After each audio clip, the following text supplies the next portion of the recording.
తెలంగాణ ప్రభుత్వం మరో ఎన్నికల హామీ అమలుకు సిద్ధమైంది. చేయూత పెన్షన్ల పెంపుపైన కొత్త ఫార్ములా ఆలోచన చేస్తుంది. హామీ అమలు చేస్తూనే ఒకేసారి ప్రభుత్వం పైన ఆర్థిక భారం పడకుండా కొత్త ప్రతిపాదనలు సిద్ధమయ్యాయి. ఎన్నికల సమయంలో చేయూత పెన్షన్ 4000కు, దివ్యాంగుల పెన్షన్ను 6000కు పెంచుతామని కాంగ్రెస్ హామీ ఇచ్చింది. ఇప్పుడు కొత్త ఆలోచన మేరకు ఈ హామీ అమలుపైన బడ్జెట్లో స్పష్టత ఇచ్చేలా కసరత్తు కొనసాగుతుంది. తెలంగాణ అసెంబ్లీ ఎన్నికల సమయంలో ఇచ్చిన హామీ మేరకు చేయూత పథకం కింద ఇస్తున్న పెన్షన్ పెంపుపైన ప్రభుత్వం కసరత్తు చేస్తుంది. ప్రస్తుతం రాష్ట్ర ఆర్థిక పరిస్థితుల దృష్ట్యా పెన్షన్ మొత్తాన్ని విడతల వారీగా పెంచాలని భావిస్తోంది.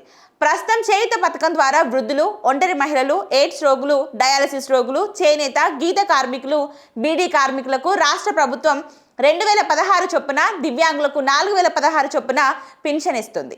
అయితే ఎన్నికల సమయంలో చేయూత పెన్షన్ 4000కు, దివ్యాంగుల పెన్షన్ను 6000కు పెంచుతామని కాంగ్రెస్ హామీ ఇచ్చింది.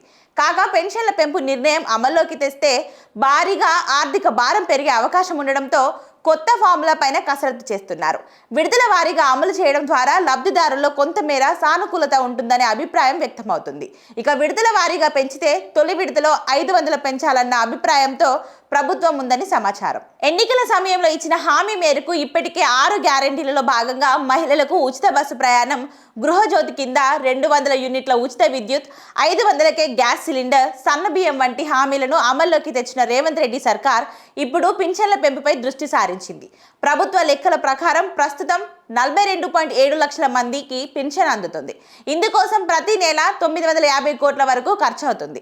ఈ పెన్షన్ను ప్రస్తుతానికి 500 చొప్పున పెంచితే నెలకు సుమారు 210 కోట్ల అదనంగా అవసరమవుతుంది. అంటే ఏడాదికి 2500 కోట్లకు పైగా భారం ప్రభుత్వంపై పడనుంది. దీనిపై తుది నిర్ణయానికి వచ్చాక బడ్జెట్లో కూడా ప్రస్తావించే అవకాశాలున్నాయి. తొలి విడతలో పెంచాలని భావిస్తున్న మొత్తాన్ని కూడా కలిపి బడ్జెట్లో కేటాయింపులు చేసే విధంగా కసరత్తు కొనసాగుతుంది.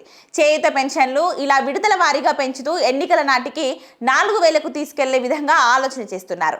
దీనిపైన బడ్జెట్ ప్రసంగంలో స్పష్టత ఇచ్చేలా కార్యాచరణ సిద్ధమవుతుంది.